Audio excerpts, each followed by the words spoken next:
Chairman, sa ilalim ng ating Fair Election Act, tri-media ay regulated. Siguro, bago sa ating pag-usapan ng social media, ano ba nakasaad sa Fair Election Act about newspaper, radio, and television? Tama po kayo, Sir Al. Alam nyo, sa ating pong Fair Election Republic 9166, ang sinasabi, yung pong radyo, television, at saka po ang dyaryo, regulated po ng COMELEC yan sa panahon ng election period. Ano ibig po sabihin?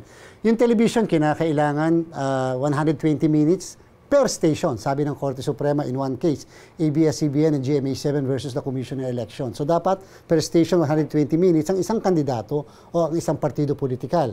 Sa ating pong radyo, sabi po ng batas, kinakailangan mo or less, pwede 90 minutes per station ng isang kandidato o isang partido politikal. Sa dyaryo naman, of course, yung kalahating page at saka yung one page. Kaya lang, dapat din pong maintindihan ng mga kababayan natin na bagamat merong 120 minutes per station, per istasyon, at 90 minutes per station sa radyo, ay ito po'y limitado naman, Sir Al, nung pong pwedeng magastos lang ng isang kandidato. Ang sabi po ng batas, pwedeng gumastos ang isang kandidato lamang sa kampanya during the period ng campaign ng 3 piso per registered voter kung meron po siyang partido. Pero kung siya po ay independent candidate, wala po siyang partido, siya po ay pwedeng gumastos ng 5 piso.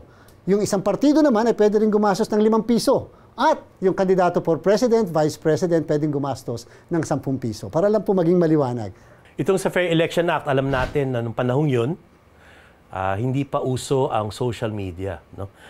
Saklaw ba ng batas na ito o mga regulasyon ng COMELEC ang pangangampanya sa social media at paggamit ng internet? Ako po, pasensya na po kung ito ang paninindigan ko. Sa akin pong palagay, siyempre sa tinatawag naming rulemaking power, Sir Al, ang COMELEC po kasi, sabi ng saligang batas, sabi rin ng Korte Suprema, ay napakalawak ng kapangyarihan, lalo pat ito ay pagpapatupad ng batas patungkol sa eleksyon, plebisito, referendum at initiative. Amin po yan. So maaaring ang yung batas ay wala, pero minsan papasok naman yung kapangyarihan namin to ensure an honest and credible election, pwede kaming mag-regulate. Ako naniniwala ako na kaya at pwede namin i-regulate ang social media. Bagamat, ito po maliwanag wala po tayong social media regulation in the Philippines.